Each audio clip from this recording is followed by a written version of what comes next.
성공 중에서 가장 중요한 성공이 무엇인지 아십니까? 그것은 바로 사랑에 성공하는 것입니다.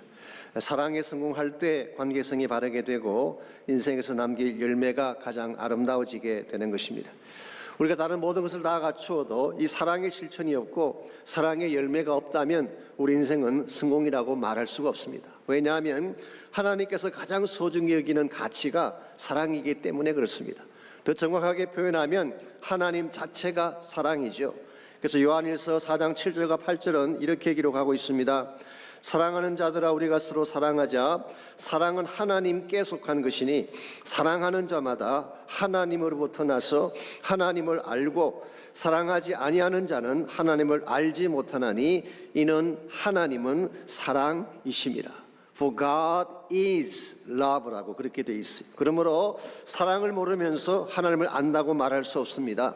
사랑하지 않으면서 하나님의 자녀라고 자처하는 것은 어색한 신분 고백이 아닐 수가 없습니다. 자녀라고 하는 신분과 사랑 없는 삶의 모습은 전혀 어울릴 수가 없기 때문에 그렇습니다. 이런 의미에서 여러분과 진정 하나님 앞에서 성공적인 삶을 살아가려면 사랑에 성공해야 되는 것입니다. 우리가 일생을 살아가는 과정에서 하나님 앞에서 참 사랑을 바르게 실천하고 사랑의 성공자가 되어 살아가려면 과연 무엇이 필요할까요?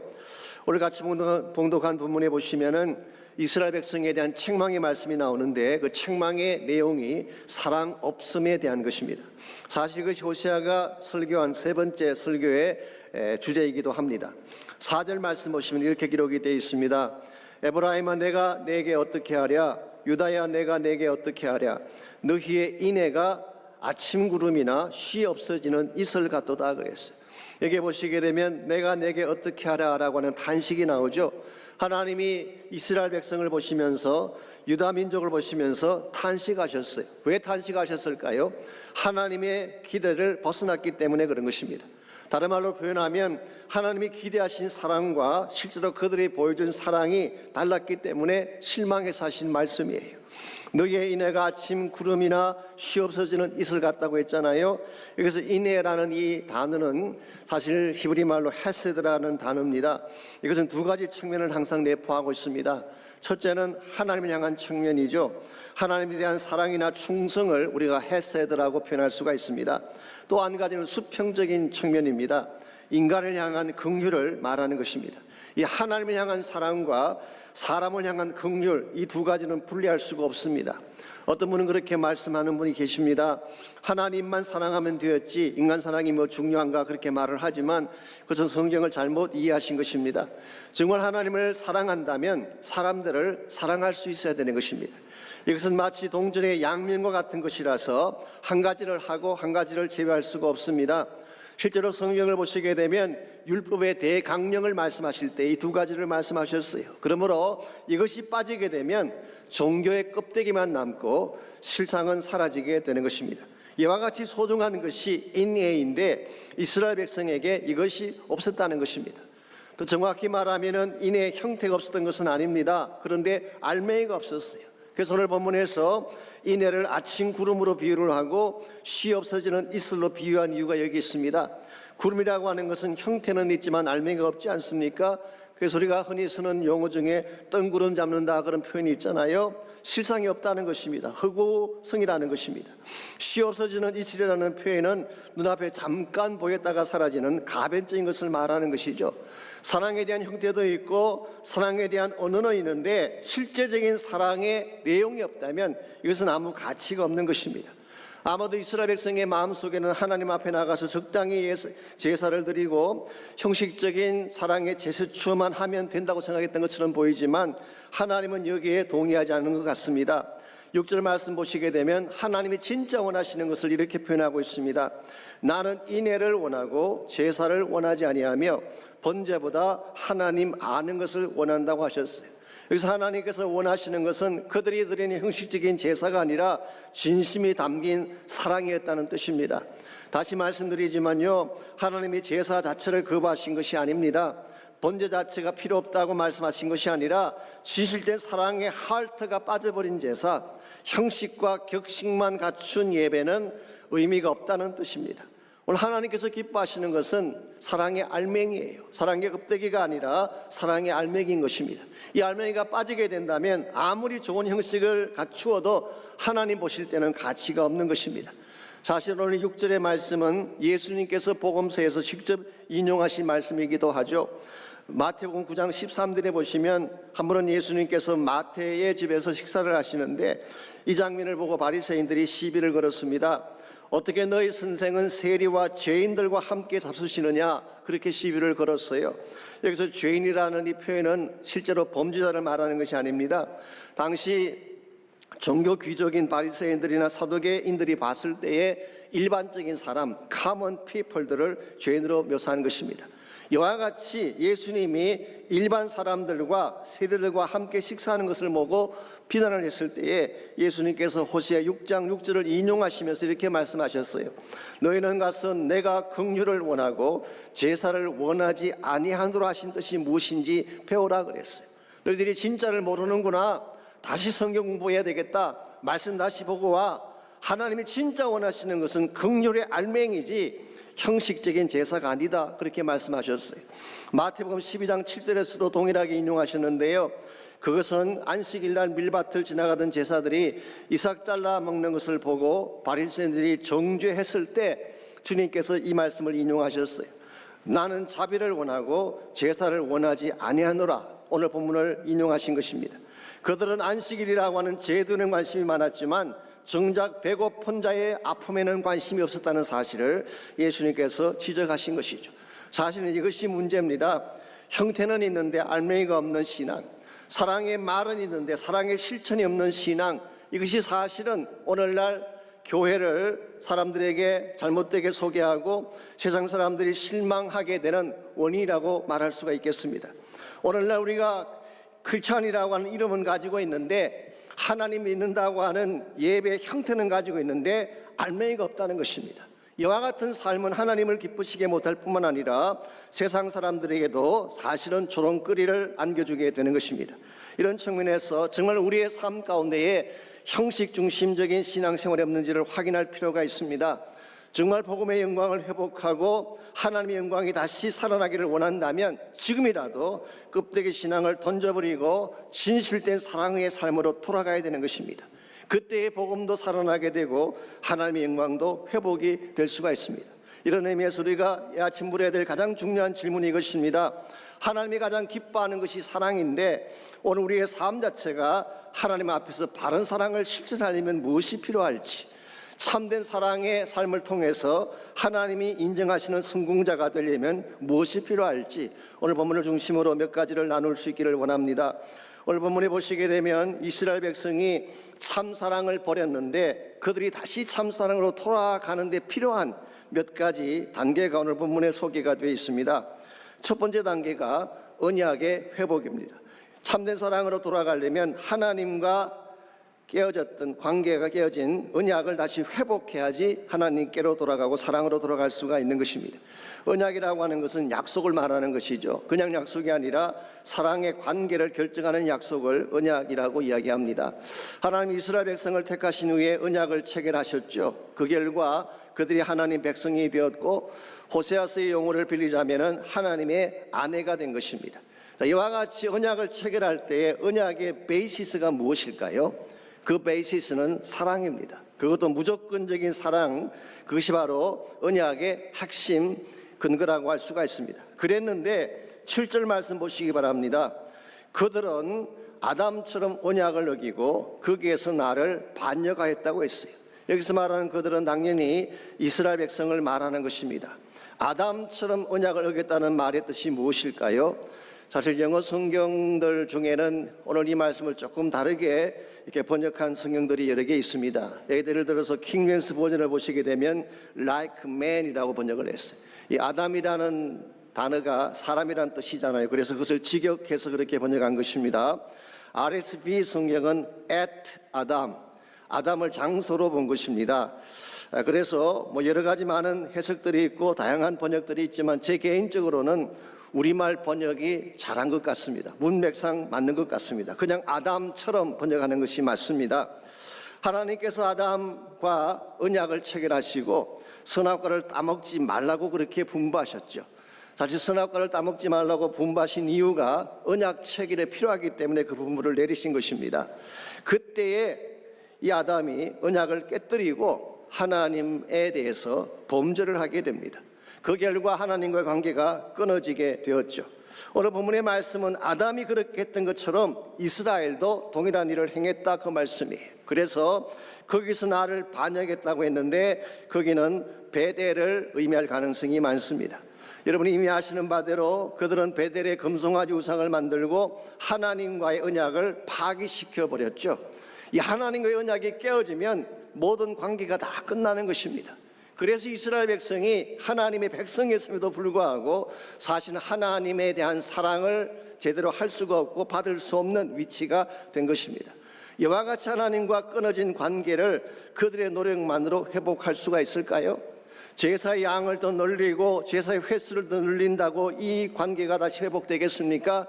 회복될 수가 없습니다. 그래서 성경 말씀에 하면은 하나님이 또 한 개의 언약을 준비하셨어요. 바로 그 언약이 창세기 3장 15절 말씀입니다. 흥미로운 것은요, 아담이 언약을 파기한 바로 그 자리에서 하나님은 새로운 차원의 언약을 아담에게 주셨어요. 그 내용이 다음과 같습니다. 내가 너로 여자와 원수가 되게 하고 내 후손도 여자의 후손과 원수가 되게 하리니 여자의 후손은 내 머리를 상하게 할 것이요 너는 그의 발꿈치를 상하게 할 것이니라. 내가 너로 하여금, 여기서 말하는 너는 뱀을 말하는 것입니다. 마귀를 말하는 것입니다. 여자와 원수가 되게 하겠다. 그래서 결과적으로 여자의 후손이 너의 머리를 상하게 하고 너는 그의 발꿈치를 상하게 할 것이다. 사실 이 말씀 속에 장차 하나님께서 펼쳐나가실 구속 역사 전체가 다 담겨져 있죠. 신구약 성경 전체가 사실은 이 한 말씀을 풀어나가는 과정이라고 해도 과언이 아닐 정도로 중요한 말씀이 창세기 3장 15절 말씀입니다. 하나님이 이와 같이 실패한 언약의 현장에서 새 언약을 주셨는데 이 새로운 언약의 핵심이 뭔가요? 여자의 후손으로 오실 예수 그리스도가 핵심입니다. 이 그리스도가 발꿈치를 상하게 하는 사건이 바로 십자가 사건이죠. 그래서 십자가에서 처형을 당하시고 부활하신 것입니다. 그런데 궁극적으로는 이 예수님이 뱀의 머리를 박살내는 날이 온다. 제가 박살낸다는 표현하니까 좀 거칠어 보이지만 원래 뜻이 그런 것입니다. He will crush your head. 너의 머리를 박살낼 것이다. 그렇게 실제로 성경이 기록하고 있어요. 하나님의 계획이 여기 있습니다. 하나님은 범죄한 우리를 구원하기 위해서 예수를 이 땅에 보내셨고 그분의 십자가 사건을 통하여서 우리를 구원할 뿐만 아니라 우리로 하여금 최후의 승리자가 되게 만드시는 것, 이게 하나님께서 실패한 그 현장에서 다시 주신 새 언약의 내용인 것입니다. 여러분과 제가 이 언약으로 돌아가지 아니하면 참되는 의미에서 회복을 절대로 경험할 수가 없습니다. 하나님께서 두 번째 주신 창세기 3장 15장의 기 언약은 그냥 언약이 아닙니다. 이것은 은혜에 근거한 언약이고 다른 말로 표현하면 하나님의 무조건적 사랑에 근거한 언약이라고 부를 수가 있어요. 아무런 조건이 없었어요. 그들의 죄악에도 불구하고 그들의 실패에도 불구하고 그들을 다시 회복하기 위한 언약이었기 때문에 이 언약을 우리는 가장 소중한 언약으로 삼는 것입니다. 오늘 여러분과 저의 삶에 있어서 이 언약의 관계, 이 피의 언약을 통한 새로운 관계가 회복되지 아니하면 하나님을 만날 수도 없고 하나님을 사랑할 수도 없게 되는 것입니다. 그래서 사도 요한은 요한일서 4장 11절에서 이렇게 권면하고 있습니다. 사랑하는 자들아, 하나님이 이같이 우리를 사랑하셨은즉 우리도 서로 사랑하는 것이 마땅하도다. 이같이 사랑하셨다고 했는데 이같이가 어느 정도를 말하는 것일까요? 하나밖에 없는 독생자 예수를 주실 정도까지를 말하는 것입니다. 여기에 무조건적인 하나님의 사랑의 실체가 있습니다. 이 사랑을 아는 자만이, 이 사랑을 받아본 사람들만이 성경이 말하고 있는 언약적 사랑, 무조건적인 사랑에 근거한 언약적 사랑을 실천할 수 있게 되는 것입니다. 오래전에 저희 교회에서 카비넌트 메리지라고 하는 지자료를 한 적이 있는데 제가 몇 번 소개해드렸습니다마는 그 책에 보게 되면 결혼은 두 가지 종류가 있다고 소개하고 있습니다. 하나는 언약적 결혼이고 또 하나는 계약적 결혼이 있어요. 이 카비넌트 메리지와 컨트랙트 메리지, 이 두 가지가 결혼의 형태입니다. 이 두 가지의 차이점이 뭘까요? 뭐 많은 차이점이 있습니다만 결정적인 차이점은 그 베이시스가 뭐냐는 것입니다. 이 covenant marriage, 언약의 결혼의 베이시스는 무조건적인 사랑, unconditional love예요. 이거는 본문이 말하는 헤세드입니다. 똑같은 단어예요. 근데 contract의 베이시스는 뭘까요? 컨디션이에요. 조건입니다. 어떤 조건이 맞아 떨어지게 되면 비로소 관계가 형성되는 거, 이것이 컨트랙트의 핵심이죠. 그래서 이 계약서에는 if 조항이 참 많습니다. If you are wealthy, 당신이 부자라면, if you are healthy, 당신이 건강하다면, if you have a certain degree, 당신이 어떤 종류의 학위를 가지고 있다면, then I will marry you. 그러면 당신과 결혼하겠습니다. 이게 전형적인 contract marriage의 실상인 것입니다. 한 가지 특이할 사실은 오늘날 대다수의 결혼이 이와 같은 상황에서 맺어지고 있다고 하는 사실. contract 개념으로 맺어지는 결혼이 너무 많아요.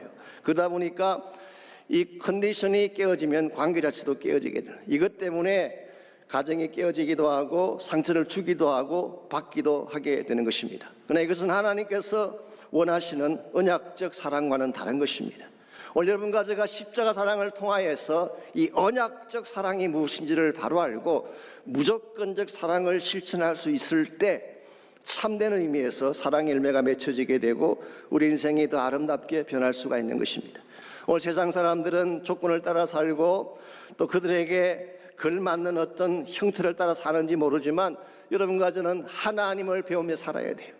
나를 사랑하신 십자가 사랑을 가슴에 안고 살아가야지 참된 차원의 열매가 가능하고 하나님의 기뻐하는 사랑의 삶의 성공자가 되는 것입니다.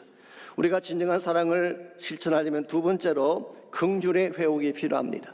언약도 회복을 해야 되지만 언약을 회복한 후에는 참된 긍휼을 실천할 수 있어야지 참된 사랑을 회복할 수가 있는 것입니다.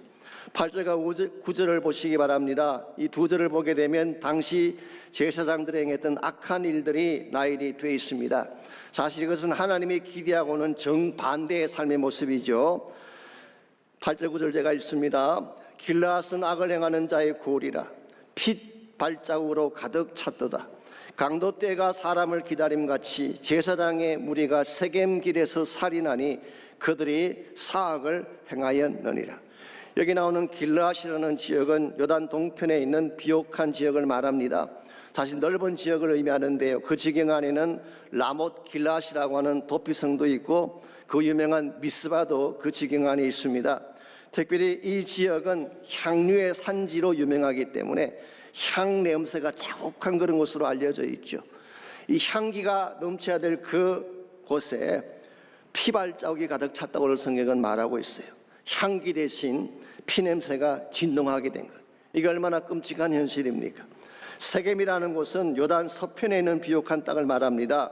그런데 그곳에서 제사장들이 강도떼가 사람을 기다림같이 사람들을 죽이고 해쳤다고 기록하고 있습니다.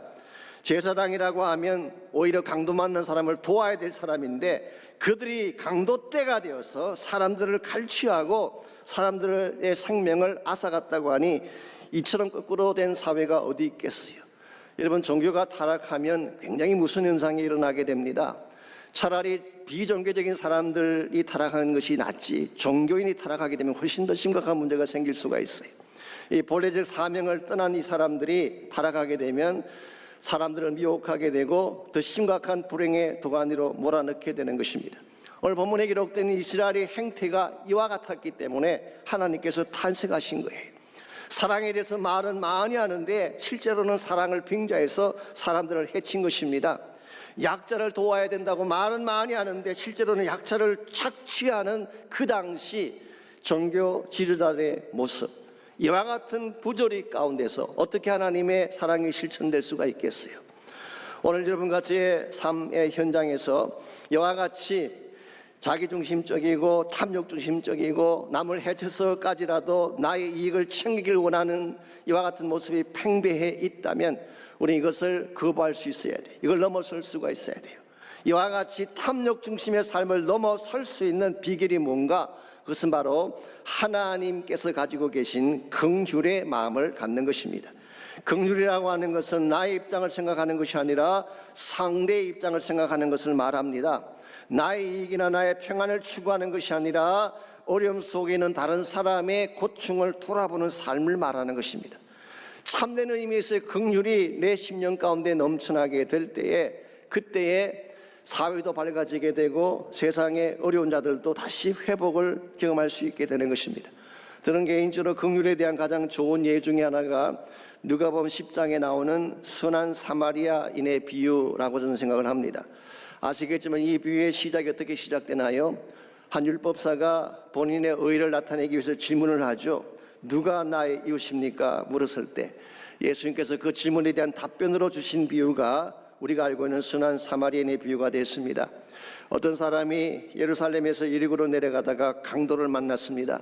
모든 것을 다 빼앗기고 피투성이가 되도록 두들겨 맞아서 그냥 두면 죽을 상태가 됐어요.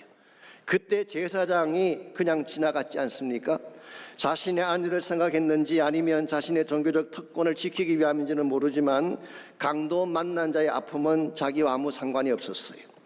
두 번째로 레위인이 지나갔는데 레위인도 마찬가지입니다. 레위인의 율법을 알고 성전에서 일을 한다고 하는 프라이드를 가지고 있는지는 모르지만 강도 만난 자의 아픔에 대해서는 무관심했어요. 그랬는데 세 번째로 등장한 인물 사마리아인은 어떻게 했습니까? 성경에 이렇게 기록이 되어 있습니다. 그를 보고 불쌍히 여겨라고 했어요.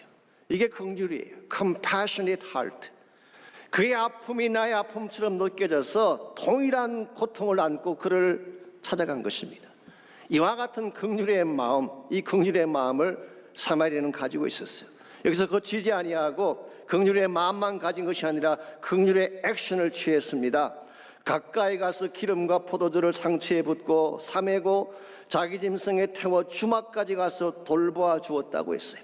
강도 만난 자의 felt need를 정확하게 알고 그것을 채워준 것, 이것이 긍휼의 액션이에요. 이것도 모자랐는지 그는 주막 주인에게 부탁합니다. 원 데나리온을 주면서 혹시 돈이 모자라면 자신이 나중에 갚을 것이니까 사후 처리까지 부탁을 하는 배려를 했어요. 저는 이것을 긍휼의 마무리라고 이야기합니다. He has done more than enough. 해야 될 것보다 훨씬 더 많은 일을 했어요. 이게 주님께서 우리에게 알리고 싶은 긍휼의 내용입니다. 우리가 흔히 생각하는 약간의 기부금을 드리는 것, 봉사활동하는 정도를 말하는 것이 아니라 상대방의 아픈 위치까지 내려가서 상대방의 니드를 채워주고 그리고 뒷 준비까지 다 마친 후에 자기 자신은 이름조차 남기지 않고 떠나가는 것, 이걸 성경은 긍휼이라고 부르고 있어요. 오늘 여러분과 저에게 이와 같은 긍휼이 있을 때에 우리 주변이 밝아질 수밖에 없어요. 내 마음속에 이 긍휼이 실제로 행동하기 시작할 때에 사람들이 다시 회복을 경험하게 되고 강도 만난 자들이 다시 새 힘을 얻어서 일어날 수 있게 되는 것입니다. 아시겠지만 주님께서 말씀하시는 이웃은 우리 옆에 사는 사람이 아니에요. 나의 친척이나 나의 같은 고향 사람이나 같은 학교를 졸업한 동창을 말하는 것이 아닙니다. 강도 만난 자가 이웃이에요. 여러분과 저의 주변을 다시 보십시오. 강도 만난 자들이 얼마나 많은지. 코로나 때문에 질병에 강도 만난 사람들 많이 계시지 않습니까? 경제적인 어려움 때문에 재정적인 강도를 만난 사람들 많지 않습니까? 심지어 사랑하는 이에게 상처받고 버림받은 관계성의 강도를 만난 사람들도 많이 발견할 수가 있습니다. 이들에게 필요한 것은 긍휼이에요. 그들의 입장에서 도와주고 그들을 세워주는 거예요. 이와 같은 삶의 실천이 분명할 때에 우리는 하나님 안에서 참된 사랑의 성공자가 될 수 있고 하나님의 영광을 위해 사는 자가 되는 것입니다.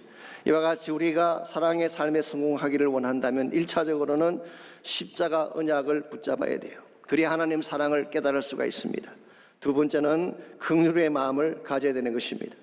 이것이 바로 예수님의 마음이죠. 사실은 솔직히 고백을 하자면 우리는 사실 이기적이고 악한 마음을 가진 사람인데 어떻게 우리가 긍휼을 행할 수가 있겠어요? 예수님 만나서 그분의 마음을 우리 심령 속에 품게 되면 우리 마음속에도 긍휼을 갖게 되고 이것을 통해 사랑을 실천하게 되는 것입니다. 이와 같이 십자가의 언약과 긍휼이 사랑을 성공하게 만드는 데 중요한 요소가 되는데 또 한 가지가 더 있습니다. 정말 우리가 사랑의 열매를 바르게 맺으려면 내 마음의 보좌를 회복해야 되는 것입니다.